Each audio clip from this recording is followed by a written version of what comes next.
राजुरा बसस्थानकावर दिनांक 8 एप्रिल रोजी सायंकाळी 6:30 वाजता चंद्रपूरकडे जाणाऱ्या बसमध्ये चढताना एका महिलेच्या गळ्यातून सोन्याचे मंगळसूत्र चोरल्याची घटना घडली। माहिती प्राप्त होताच राजुरा पोलिसांनी घटनास्थळी जाऊन या बसच्या सर्व प्रवाशांना खाली उतरवून झडती घेतली, मात्र काहीही साध्य झाले नाही। दिनांक 8 एप्रिल रोजी सायंकाळी अपर्णा श्रीनिवास घोगे वय 47 ही महिला राजुरा बसस्थानकावर आली आणि चंद्रपूर जाणारी बस क्रमांक MH40N 9458 स्थानकावर येताच महिला बसजवळ गेली।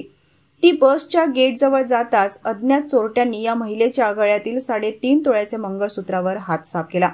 लक्षात येताच महिलेने आरडाओरडा केला आणि तातडीने पोलिसांना बोलावण्यात आले। पोलिसांनी संपूर्ण बसच्या प्रवाशांना खाली उतरवून झाडाझडती घेतली, मात्र मंगळसूत्र मिळाले नाही। येथे नवीन बसस्थानक निर्मितीचे काम सुरू असून सीसीटीव्ही कॅमेरे नाही, त्यामुळे सध्या तरी काहीही सुगावा लागला नाही। राजुरा बसस्थानकावर अशा चोरीच्या अनेक घटना घडल्या आहेत, मात्र चोरटे काही सापडत नाहीत। या प्रकरणी राजुरा पोलीस अधिक तपास करीत आहेत।